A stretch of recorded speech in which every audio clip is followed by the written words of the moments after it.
જય શ્રી કૃષ્ણ. સર્વ વૈષ્ણવોને મારા ભગવત સ્મરણ. અજ્ઞાનતિમિરાન્ધસ્ય જ્ઞાનાંજન શલાકયા ચક્ષુરુન્મિલિતમેન તસ્મૈ શ્રી ગુરવે નમઃ. શ્રી ગોવર્ધનનાથ કી જય. શ્યામ સુંદર શ્રી યમુને મહારાણી કી જય. શ્રી વલ્લભાધીશ કી જય. શ્રી ગોસાઈજી પરમ દયાલ કી જય. શ્રી ગોકુલનાથ કી જય. શ્રી હરિરાયજી મહાપ્રભુની જય.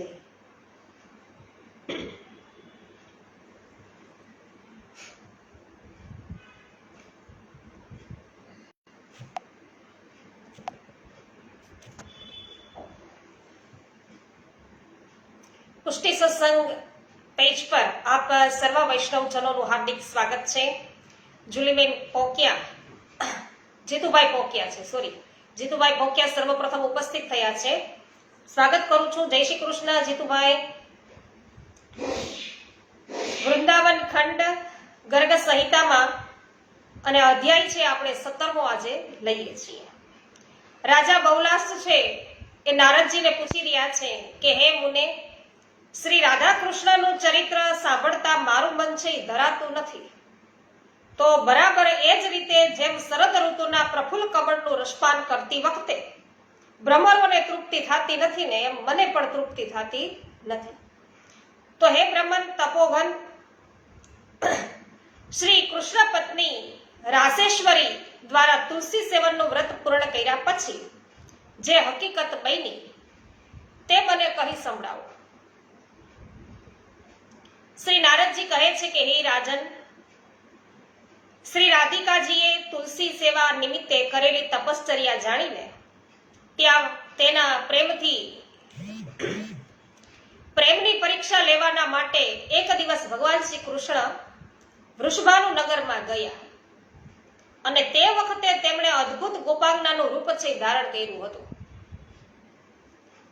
ચાલતી વખતે તેમના પગના નુપુરના મધુર ઝંકાર થતા હતા અને કટીની કરધનીમાં લાગેલી છિદ્ર ઘંટડીઓ છે એના મધુર ખડખડાટ છે એ પણ સંભળાતા હતા. અંગુલીઓમાં મુદ્રિકાઓની અપૂર્વ શોભા હતી. કાંડામાં સુવર્ણના કંગન, ભુજાઓમાં ભુજબંધ તથા કંઠ અને વક્ષસ્થળમાં મોતીઓના હાર છે શોભતા હતા. બાળ રવિ સમાન દીપ્તિમાન શિશફૂલથી સુશોભિત કેશ, હવે કેશોની અંદર વેણી ગૂંથવામાં આવી. અપૂર્વ પરિચય છે એ પ્રભુનો અહીંયા થઈ રહ્યો હતો. પ્રભુ ગોપાંગના બન્યા છે અને નાકમાં મોતીની વાડી હાલતી હતી. તો દેહની દિવ્ય આભા સ્નિગ્ધ અલોકોના સમાન છે જ શ્યામ હતી. આવું રૂપ ધારણ કરીને શ્રી હરિએ વૃષભાનુનું મંદિર છે એ જોયું. ખાઈ અને કિલ્લાઓથી યુક્ત એ વૃષભાનું ભવન 4 દરવાજાથી સુશોભિત હતું અને પ્રત્યેક દ્વાર પર કાજળના રંગ સમાન ગજરાજ બધાય ઝૂલતા હતા, જેથી એ રાજભવનની મનોહરતા વધી ગઈ હતી. એ મંડપનું પ્રાંગણ વાયુ તથા મન સમાન વેગવાળું અને હાર તથા ચામરોથી સુસજ્જિત રંગના અશ્વોથી શોભા છે પામતા હતા. તો આવું રાજા રાણીનો મહેલ હતો.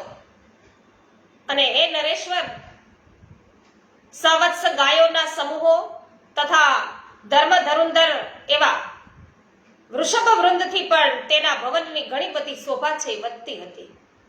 ઘણા ગોપાલો ત્યાં બંસી અને સોટી લઈને ગીતો બધાય ગાતા હતા અને માયામયી યુવતીનો વેશ ધારણ કરીને શ્યામ સુંદર પ્રાંગણથી અંતઃપુરમાં પ્રવેશ્યા, જ્યાં કોટી સૂર્યના સમાન કાંતિમય કપાટો અને સ્તંભોથી હારો છે એ બધી પ્રકાશ ફેલાવતી હતી. એટલા બધા સ્તંભો હતા અને ત્યાંના રત્નજડિત આંગણામાં ઘણી રત્ન સ્વરૂપા લલ્લાઓ બધી શોભતી હતી. વીણા, તાલ અને મૃદંગ આદિ વાજિંત્રો વગાડતી મનોહારીણી ગોપ સુંદરીઓ ફૂલોની છડી લઈ અને શ્રી રાધાજીના ગુણલા બધી ગાતી હતી. રાધાજીના બધા ગુણલા ગાય છે. તો અંતઃપુરમાં દિવ્ય અને વિશાળ ઉપવન છે એ શોભતું હતું. તેમાં અનાર, કુંદ, મદાર, લીંબુ અને બીજા ઊંચા ઊંચા એવા વૃક્ષો છે એ લહેરાતા હતા. કેતકી, માલતી અને માધવી લતાઓ ઉપવનને શોભાવતી હતી. ત્યાં શ્રી રાધાજીના નિકુંજ હતા, જેમાં કલ્પવૃક્ષના પુષ્પોને સુગંધ છે એ ભરેલી હતી. તો હે રૂપેશ્વર, એ ઉપવનમાં મધુ પીને મતમાલા થયેલા ભ્રમરો બધાય તૂટી પડતા હતા. શીતળ મંદ સુગંધી વાયુ બધોય વાતો હતો, અને જે સહસ્ત્રદળ કમળોના પરાગને વારંવાર ફેલાવતો હતો. અને બગીચામાં નિકુંજ શિખરો પર બેઠેલ નર કોકિલ, માદા કોકિલ, મોર, સારસ અને સુક પક્ષી મધુર સ્વરે કુંજન કરતા હતા. ત્યાં ફૂલોની હજારો સૈયાઓ સજ્જિત હતી અને પાણીની હજારો નહેરો વહેતી હતી. મેઘ મંદિરમાં સેંકડો ફુવારા છે એ છોડ્યા હતા. બાળ સૂર્ય સમાન કાંતિમાન એવા કુંડળો તથા વિવિધ રંગના વસ્ત્રો ધારણ કરેલી કરોડો સુંદરમુખી સખીઓ શ્રી રાધાજીના સેવા કાર્યમાં પોતાની કુશળતાનો પરિચય આપતી હતી. તો આટલા બધા છે એ રાધાજીની સેવા કરી રહ્યા છે સખીજનો, અને એ સર્વની વચ્ચે શ્રી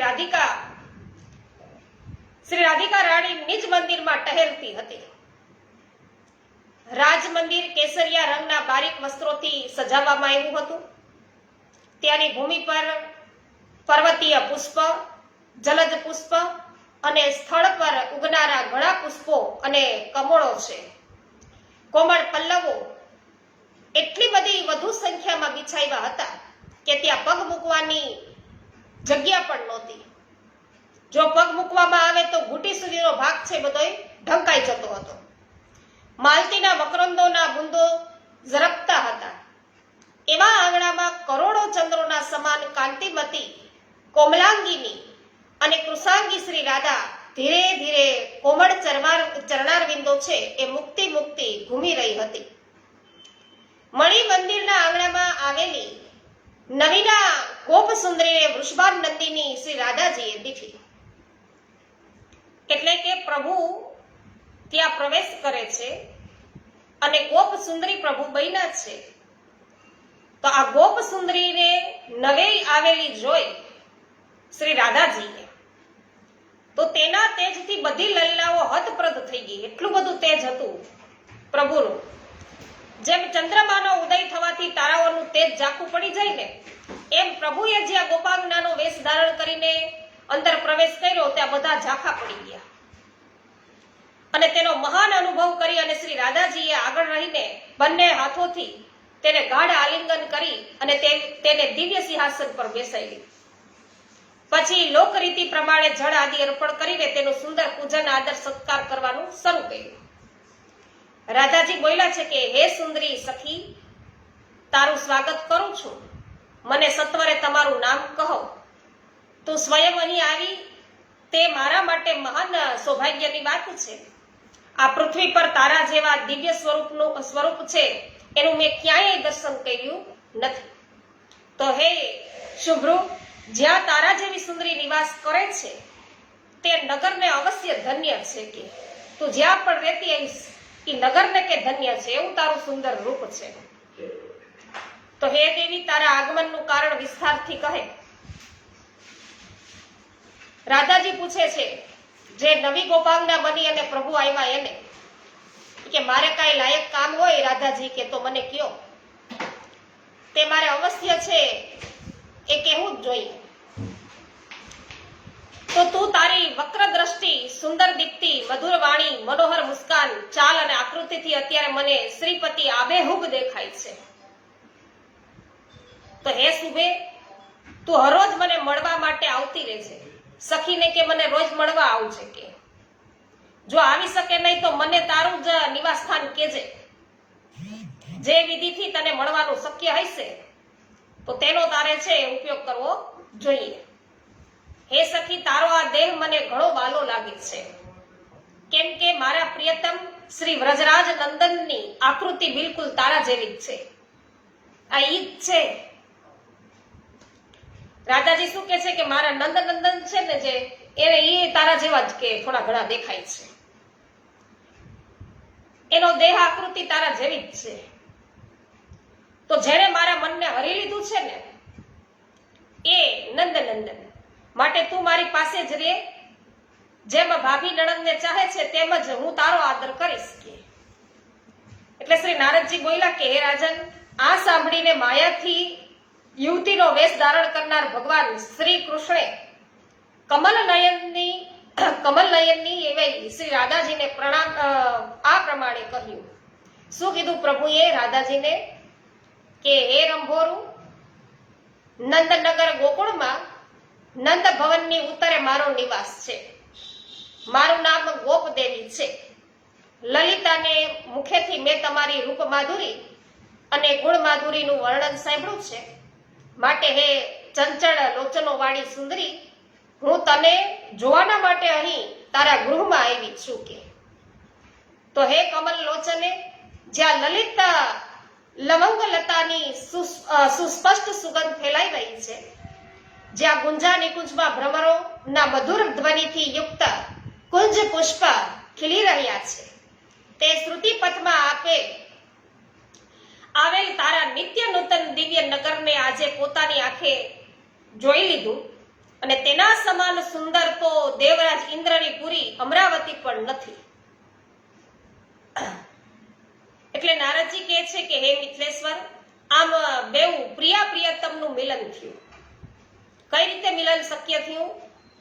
પ્રભુ છે એ રાધાજીના મહેલે એક ગોપીનો વેશ ધારણ કરીને ગયા અને પરસ્પર પ્રેમનો પરિચય આપતા તેઓ ઉપવનમાં શોભવા લાગ્યા અને પુણ્યમય ગેંદ કદુંકનો ખેલ ખેલતા બંને હસતા અને ગીત ગાતા હતા. મનમાં વૃક્ષોને જોતા તે આમ તેમ વિહાર કરવા લાગ્યા.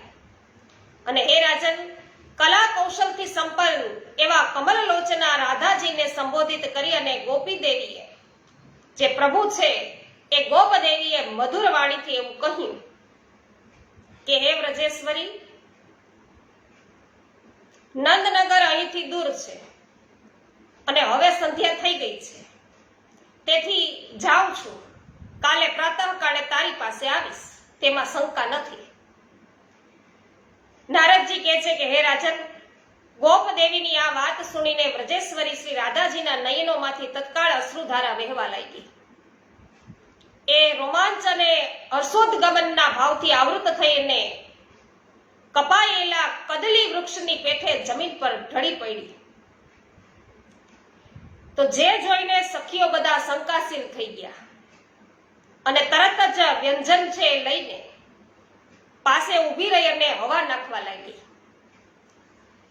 તેના વસ્ત્રો પર ચંદન પુષ્પનું અત્તર છે એ છાંટ્યું અને તે સમયે ગોપદેવીએ શ્રી રાધાજીને એવું કહ્યું, પ્રભુએ એવું કીધું કે હે રાધિકે, હું પ્રાતઃકાળે અવશ્ય આવીશ, તું ચિંતા કરીશ નહીં. જો એમ નહીં હોય તો મને ગાય, ગોરસ અને મારા ભાઈના સોગંદ. તો શ્રી નારદજી બોલ્યા છે કે હે શ્રી નૃપેશ્વર, આમ કહીને માયાથી યુવતીનો વેશ ધારણ કરનાર શ્રી હરિ રાધાજીને ધીરજ આપીને શ્રી નંદ ગોકુળ નંદગામમાં ચાલ્યા ગયા. તો આ પ્રમાણે શ્રી ગર્ગ સંહિતામાં વૃંદાવનના ખંડના નંદ સનંદ સંવાદમાં શ્રી રાધા કૃષ્ણ સંગમ નામનો 17મો અધ્યાય છે પૂરો થયો. તો અહીંયા પ્રભુ છુપાવે છે રાધાજીને મેળવા આવ્યા છે.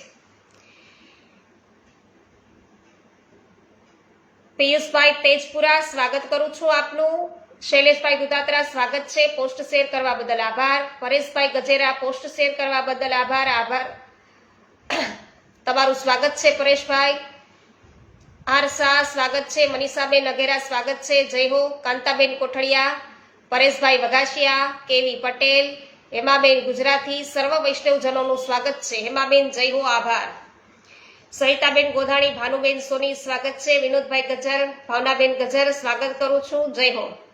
નીતાબેન પટેલ, મનસુખભાઈ ગજેરા, માધુરીબેન મિસ્ત્રી, સર્વનું સ્વાગત છે. જય હો માધુરીબેન. હા, કાંતિભાઈ ગેવરિયા, આપનું સ્વાગત છે. હંસાબેન પટેલ, સ્વાગત કરું છું. નૂતનબેન જાવિયા, રેખાબેન પોંકિયા, ઉન્નતિબેન ભીમાણી, પાવતીબેન ઠુમર, જે.આર. વડાલિયા, સર્વ વૈષ્ણવજનોનું સ્વાગત છે. વડાલિયાભાઈ પોસ્ટ શેર કરો છો એ બદલ આપનો ખૂબ ખૂબ આભાર. મનીષાબેન અઘેરા, પોસ્ટ શેર કરવા બદલ આભાર. જ્યોત્સનાબેન ધામેચા, આપનું પણ સ્વાગત કરું છું. કુંદનબેન પરમાર, આપનું પણ સ્વાગત છે. દિનેશભાઈ રાજાણી, સ્વાગત કરું છું. અધ્યાય 18મો લઈએ વૈષ્ણવો. શ્રી નારદજી બોલ્યા કે હે મિથલેશ્વર, પછી રાત વીતી ગયા પછી પ્રભુ છે નંદ ભવનમાં આવી ગયા. રાત્રિ પ્રસાર થઈ પછી માયાથી નારીનું રૂપ ધારણ કરનાર શ્રી હરિ શ્રી રાધાજીનું દુઃખ છે એ શાંત પડવાને માટે, રાધાજીને દુઃખ થયું હતું તો એ દુઃખને શાંત પાડવા માટે વૃષભાનું ભવનમાં ગયા અને તેમને પધારેલા જોઈને શ્રી રાધા ઉઠીને અત્યંત આનંદપૂર્વક આવકારવાને અંદર ગયા અને આસન આપીને વિધિ વિધાન સહિત તેમનું પૂજન કર્યું. શ્રી રાધા બોલ્યા કે હે સખી, તારા વિના હું આખી રાત્રિ ઘણી દુઃખી રહી અને તારા આવવાથી મને આટલો બધો આનંદ થયો છે કે જાણે કોઈ ખોવાયેલી વસ્તુ મને મળી ન ગઈ હોય. જેમ કુપથ્ય લેવાથી પહેલા તો સુખ લાગે છે પણ પાછળથી દુઃખ ભોગવવું પડે છે, તે પ્રમાણે સત્સંગથી પ્રથમ સુખ થાય છે અને પછી વિયોગનું દુઃખ છે એ ભોગવવું પડે છે. નારદજી કહે છે કે હે રાજન, શ્રી રાધાની આ વાત સાંભળીને ગોપદેવી ખિન્ન થઈ. શ્રી રાધા સાથે કંઈ જ બોલી નહીં, કોઈ દુખિયાની જેમ ચૂપચાપ બેસી રહી. તો ગોપદેવીને ખિન્ન જોઈને શ્રી રાધિકાએ એવું પૂછ્યું સખીઓ સાથે વિચાર કરીને કે સ્નેહ તત્પર થઈને, અને પછી એવું કહેવા લાગ્યા કે ગોપદેવી, તું આટલી ખિન્ન કેમ થઈ ગઈ? હે કલ્યાણી, મને એનું કારણ કહો. માતા, પતિ, નણંદ અથવા સાસુએ ગુસ્સે થઈને તને ફટકારી તો નથી ને? હે મનોહરે, કોઈ સૌખ્યના દોષથી કે પોતાના પતિના વિયોગથી અથવા તો અન્યત્ર ચિત્ત લાગવાથી તારું મન ખીન થયું નથી ને? તારા દુઃખનું કારણ તું સત્વરે બતાવ. હે રંભોરું, કોઈ કૃષ્ણ ભક્ત અથવા બ્રાહ્મણને છોડીને બીજા જે કોઈને પણ તને કોઈ પણ પ્રકારની વાત કરી હોય તો હું એને દંડ દઈશ. જો તારી ઈચ્છા હોય તો હાથી, અશ્વો, વાહન, વિવિધ જાતના રત્નો, વસ્ત્ર, ધન અને ભવન મારી પાસેથી તું લઈ લે. ધન આપીને શરીરનું છે રક્ષણ કરે, બરાબર? શરીરનો પણ ઉત્સર્ગ કરીને લાજનું રક્ષણ કરે તથા મિત્રના કાર્યની સિદ્ધિને માટે તન, ધન અને લજ્જા પણ અર્પણ કરી દે. તો ધન આપીને નિરંતર પ્રાણોનું રક્ષણ કર. જે વિના કોઈ કારણે અથવા તો કામનાના નિશ્ચલ ભાવે મિત્રોનો નિર્વાહ કરે છે, મિત્રતાનો નિર્વાહ કરે છે, તે જ મનુષ્ય પરમ ધન્ય છે. તો જે મૈત્રી સ્થાપિત કરીને કપટ કરે છે એ સ્વાર્થ સાધવા પટુ લંપટ નટને ધિક્કારવો. તો હે રાજેન્દ્ર, તેના આવા પ્રેમાળ વચન સુણી અને ગોપદેવીના રૂપમાં આવેલ ભગવાન એ કીર્તિ નંદિનીને શ્રી રાધાજીને હસીને એવું કહેવા લાગ્યા કે હે રાધે, વરસાનું ગીરીની તળેટીમાં જે સાંકડી ગલી છે તેમાં થઈને હું સ્વયં દહીં વેચવાને જાતી હતી.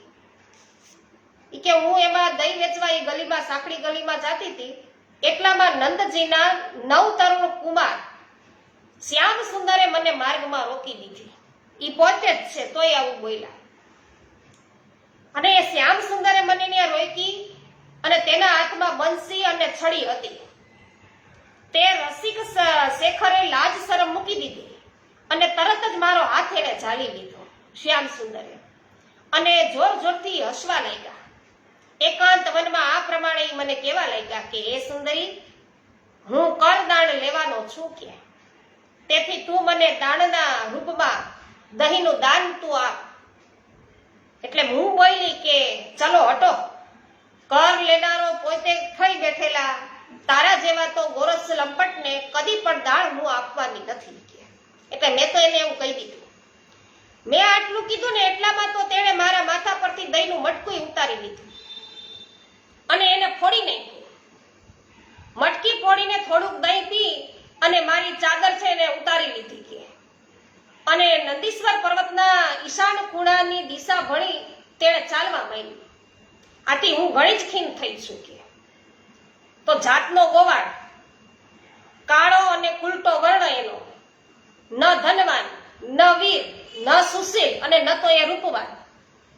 તો હે સુશીલે, આવા પુરુષને તે પ્રેમ કર્યો તે ઠીક નથી કર્યું કે. રાધિકાને કે તે એવા પુરુષને પ્રેમ કર્યો છે ને એ યોગ્ય નથી કર્યું. એને તો મારી હારે આવું કર્યું છે. તો વેરભાવ યુક્ત આવા કઠોર વચન સાંભળીને વૃષભાન નંદિની શ્રી રાધાજીને ઘણું જ આશ્ચર્ય થયું. તે વાક્ય અને પદોના પ્રયોગ છે એ સંબંધમાં સરસ્વતીના ચરણોમાં તેઓ સ્મરણ કરતા એવું બોલ્યા કે હે સખી, જેની પ્રાપ્તિ માટે બ્રહ્માજી અને શિવજી આદિ દેવ પોતાના ઉત્કૃષ્ટ યોગ રીતિથી પંચાંગની સેવન પૂર્વક તપ કરે છે. દત્તાત્રેય, સુકજી, કપિલ, આસુરી અને અંગીરા આદિ પણ જેના ચરણારવિંદના મકરંદ અને પરાગનો સાદર સ્પર્શ કરે છે તે અજન્મા પરિપૂર્ણ દેવ. અજન્મા એટલે જેનો જન્મ થતો નથી, જેનું પ્રાગટ્ય થાય છે.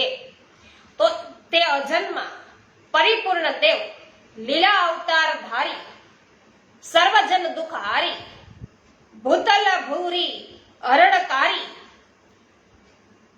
તથા સતપુરુષોના કલ્યાણના માટે અહીં પ્રગટ થયેલા આદિ પુરુષ શ્રી કૃષ્ણની નિંદા તું કેમ કરે છે? તું તો મહામૂર્ખ લાગસ.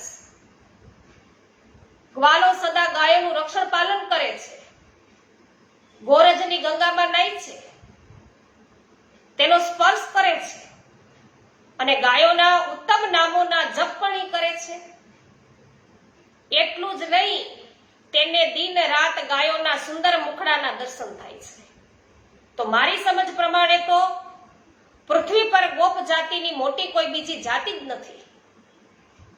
તું તેમને કાળા કુલટા બતાવે છે,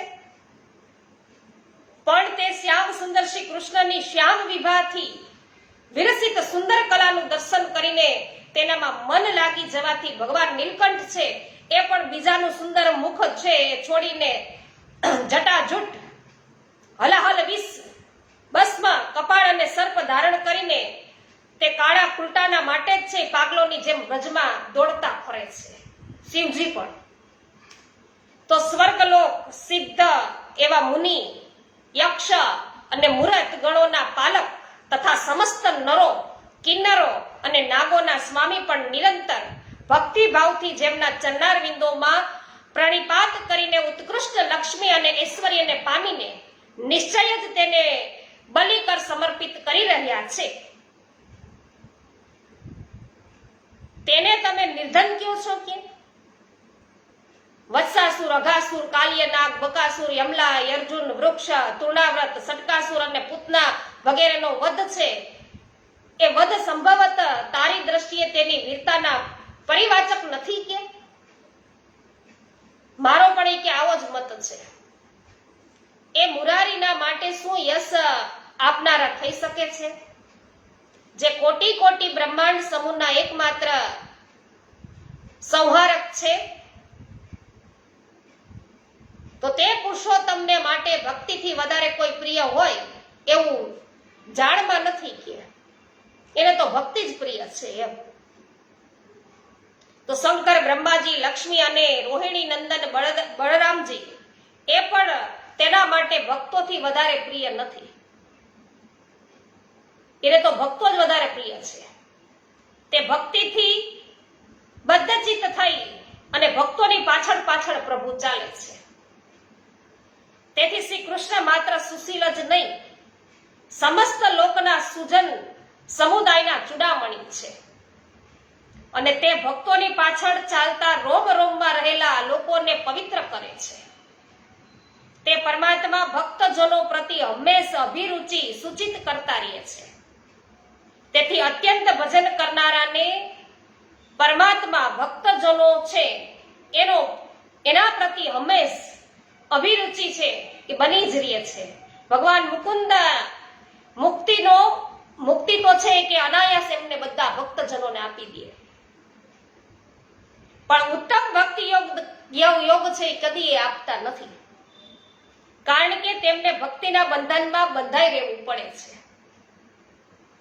હવે ગોપદેવી એવું કહે છે રાધાજીને કે શ્રી રાધે, તારી બુદ્ધિ બૃહસ્પતિનો પણ ઉપહાસ કરે છે અને વાણી પોતાના પ્રવચન કૌશલથી વેદવાણીનો અનુભવ કરે છે. પણ દેવી, તારા બોલવાથી જો પરમેશ્વર શ્રી કૃષ્ણ સચમુચ અહીં આવે અને તારી વાતનો ઉત્તર આપે, ત્યારે હું માનીશ કે તારું કહેવું સાચું છે. એટલે રાધાજી કે, હે શુભ્ર, જો પરમેશ્વર શ્રી કૃષ્ણ મારા બોલાવા થઈ અહીંયા આવી જાય ત્યારે હું તને શું કરું તે તું મને કે. પરંતુ મારા તરફથી એટલું જ છે હું કહી શકું કે જો મારા સ્મરણ કરવાથી વનમાળીનું શુભ આગમન થયું, પ્રભુનું આગમન થયું,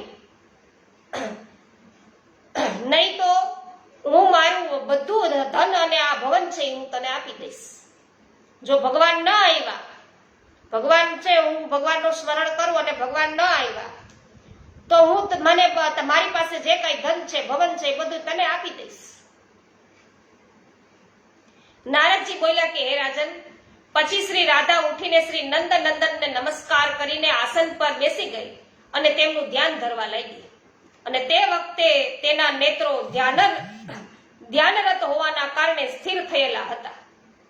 આ બધું શ્રી હરિએ જોયું અને પ્રિયતમા શ્રી રાધા છે એ મારા દર્શનને માટે ઉત્કંઠિત છે. તેના અંગ પ્રત્યંગમાં પરસેવો થયો છે અને મુખ પર અશ્રુધારા વહી રહી છે.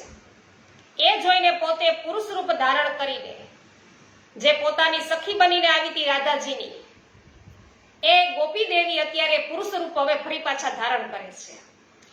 એ જોઈને પોતે પુરુષ રૂપ ધારણ કરીને ભક્ત વત્સલ શ્રી કૃષ્ણ સખીઓના દેખતા એકાએક ત્યાં પ્રગટ થયા અને પ્રસન્ન ચિત્ત થઈ અને વાદળની ગર્જના સમાન ગંભીર વાણીમાં એવું કહ્યું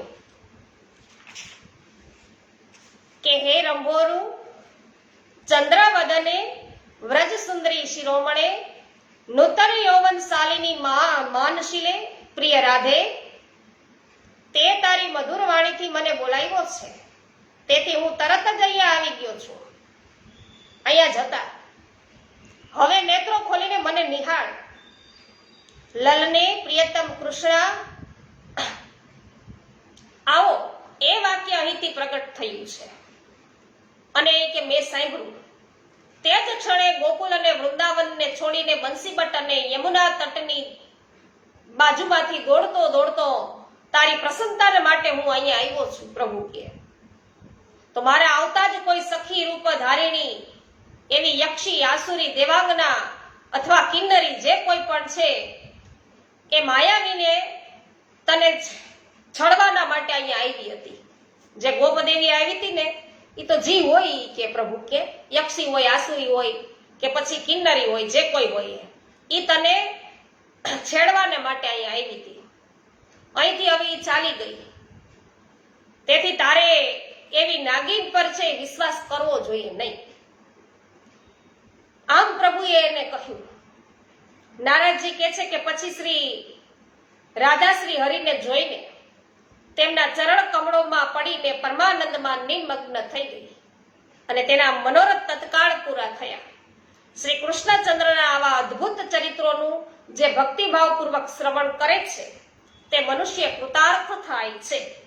તો આ પ્રમાણે શ્રી ગર્ગ સંહિતામાં વૃંદાવન ખંડ નંદ સનંદ સંવાદમાં શ્રી રાધાને શ્રી કૃષ્ણચંદ્રનું દર્શન એ નામનો 18મો અધ્યાય છે એ પૂરો થયો.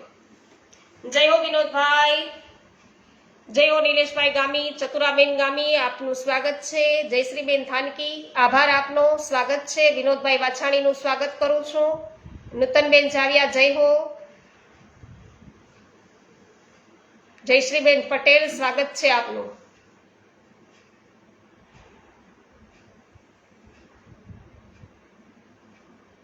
દીપકભાઈ, ભાવનાબેન, સ્વાગત છે. મિતાબેન પટેલ, સ્વાગત છે. મનીષાબેન માકડિયા, સ્વાગત છે. મનીષાબેન, બાપ કેમ છે? મજામાં છે ને? મારી યાદી આપજો. ગોપાલભાઈ ઘુમલિયા, કાંતાબેન ઘુમલિયા, સ્વાગત છે. જયાબેન ઘોડાસરા, શાંતિભાઈ ઘોડાસરા, રંજનબેન લુણાગરિયા, સોનલબેન સતાશિયા, સર્વ વૈષ્ણવજનોનું સ્વાગત કરું છું.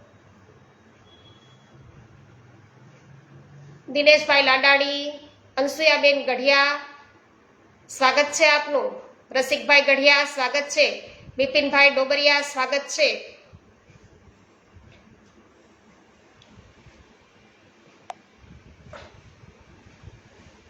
તો વૈષ્ણવો, 19મો જે અધ્યાય છે જેમાં રાસ ક્રીડા આવશે, જે આપણે આવતીકાલે જોઈશું. રાસ ક્રીડા.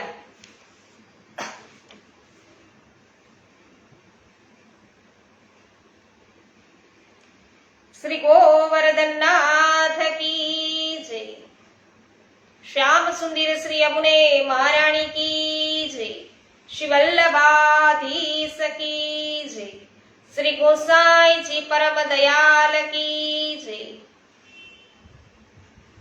શ્રી ગોકુલનાથ કી જય. શ્રી હરિરાયજી મહાપ્રભુની જય. સર્વે વૈષ્ણવોને મારા જય શ્રી કૃષ્ણ.